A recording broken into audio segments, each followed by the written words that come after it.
You ever been working on a problem, maybe something you're really good at and you're really stumped on it, so you decide to ask somebody for help, and their response goes something like, why don't you just this? I picked up a phrase that I return to quite often a while back, and it goes something like, if somebody begins their argument with, why don't you just, chances are they don't understand the problem. And the same thing goes with it's simple arguments. And I've been hearing those a lot recently. One place is around immigration and deportation. The argument goes something like, it's simple. You're here illegally, you get deported.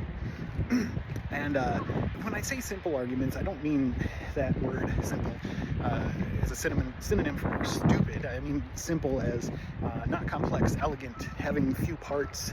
And the good simple arguments, like this one, resonate with something deeper within us. In this case, like justice, for instance. This it's simple argument is made up of two different parts, breaking the law and then a consequence. It's simple, you're here illegally, you get deported. So let's take a look at each side of those arguments.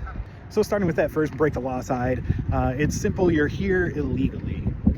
So is it a crime to simply be in Belvidere, Illinois, beautiful Belvidere, Illinois here, Chicago, St. Louis, wherever in the United States without proper documentation? It's actually not. There was a bill proposed by the House back in 2005, which would have made that particular situation a felony, but it didn't pass the Senate. So as it stands now, it's not a crime to be in beautiful Belvidere, Illinois, or anywhere in the United States, simply without documentation. It is a crime to enter the U.S. illegally without documentation, and that's a misdemeanor. So let's take a look at the other side for a second. The consequence side, here illegally, get deported. So does this argument justify deportation as a proper punishment for this crime? So the U.S. Justice system divided into a bunch of different parts. The two that are salient for us today are the criminal and the civil justice system.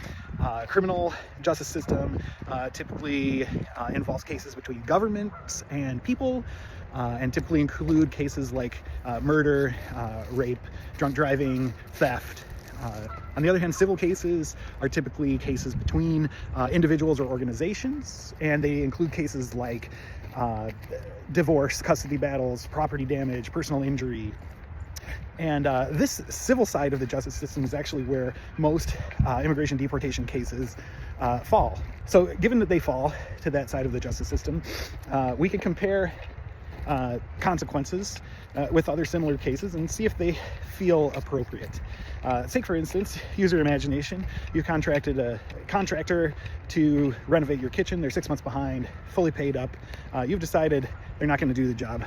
So you decide to file a suit, try to get some of your money back. You talk to your lawyer, heading home that night, and you hear that contractor's house has been visited by the sheriff's department. They've been taken into custody and they're awaiting trial.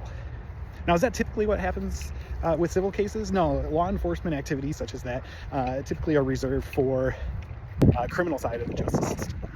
So this is probably a good time to stop for a counterpoint. So let's do that. Let's say you're here without proper documentation and you happen to commit a criminal offense and you're caught for that. Your case in that point can end up in a deportation situation, and I'm not arguing against that.